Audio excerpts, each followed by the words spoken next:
Bonjour à tous. Bon, alors je vais répondre à la première question qu'on m'a posée, qui n'est pas une question sur le contenu de mon site internet, mais qui est quand même une question sur mon projet.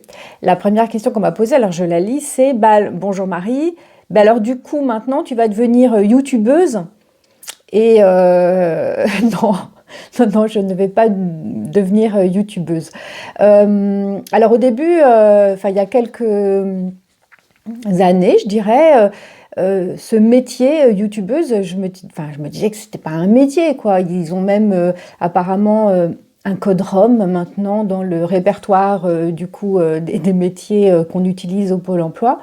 Et je trouvais ça absolument ridicule. Et puis en fait, j'ai changé d'avis en regardant il y a peu de temps, confinement oblige, une web série. Alors je sais plus du tout si c'est sur Arte ou une chaîne de France Télévisions et qui portait vraiment sur des youtubeuses et des youtubeurs.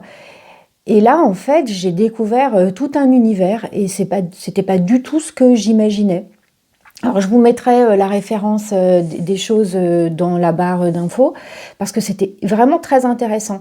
Et je me rends compte que ce métier, c'est un vrai métier. Mais moi, c'est pas mon métier du tout. Voilà.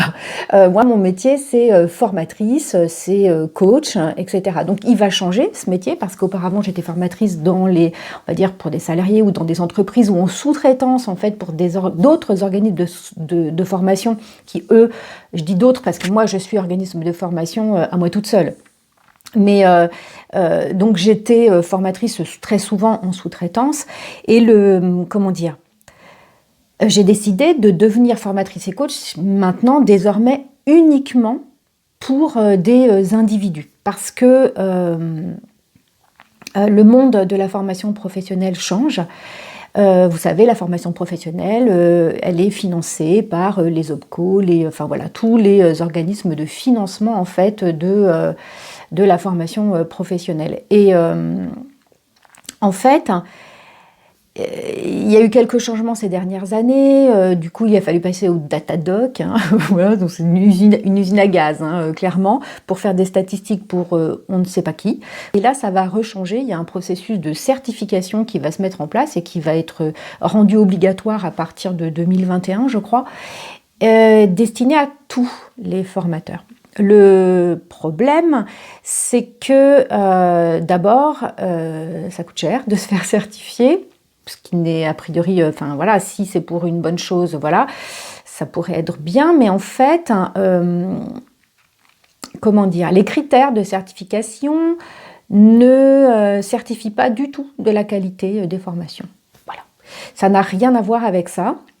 C'est très dommage, hein, ça aurait pu être une occasion en fait d'améliorer l'offre de formation et c'est pas tout à fait le cas. En fait, alors je sais que les gens crieront et que si c'est le cas, tous les organismes certificateurs évidemment vous diront que si c'est le cas, ça va améliorer la qualité des formations.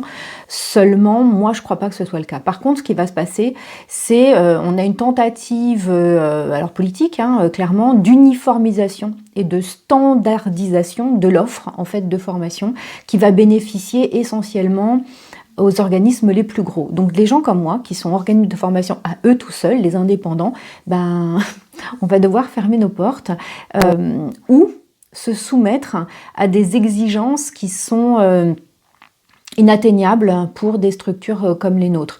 Pour tout vous dire, en termes administratifs, ça va multiplier les heures de travail. Et moi, mon travail, c'est pas ça en fait. C'est pas de remplir des tableaux de bord pour des gens qui sont dans des bureaux, je ne sais pas où. Moi, mon travail, c'est de transmettre de la connaissance, de transmettre de la compétence, de la motivation, de l'envie, de l'enthousiasme à des individus. Moi, je suis pas là pour mettre de l'argent dans les poches des actionnaires des gros organismes de formation. Du coup, alors je suppose que tous les gens qui sont dans le domaine de la formation vont peut-être hurler en entendant ça, enfin s'il y a des gens qui m'écoutent, hein, je pense qu'il y en a pas beaucoup en tout cas, mais moi je ne veux pas rentrer dans ces cases-là. Moi je ne fais pas de l'uniforme, moi je fais du sur-mesure en fait. Vous voyez la différence? C'est-à-dire que moi je vais m'adapter aux personnes qui sont en face de moi. Alors du coup, pourquoi j'ai créé une chaîne YouTube si je ne veux pas devenir youtubeuse? Mais le but, c'est de faire connaître mon travail pour pouvoir aider le maximum de personnes. Alors, la chaîne, elle sera jamais monétisée, comme on dit, c'est-à-dire que normalement, il n'y aura pas de publicité, à moins que j'ai oublié de cocher un truc, hein, parce que vous voyez, je ne suis pas une professionnelle du tout. Donc, il n'y aura pas de publicité sur cette chaîne-là. Et du coup, la meilleure façon que vous aurez, si vous avez envie de m'aider, ça sera de partager mes contenus, ça sera de liker, ça sera de vous abonner, ça sera d'aller mettre des commentaires sur mon site internet, hein, c'est pareil, vous trouverez le lien en dessous, de vous s'inscrire à ma newsletter, etc. Et voilà. Et puis donc pour répondre à la question, donc je crois que c'était Cécile, hein, voilà. Donc non, je ne vais pas devenir youtubeuse, et parce que ça c'est un vrai métier et que c'est pas le mien. Voilà, à bientôt.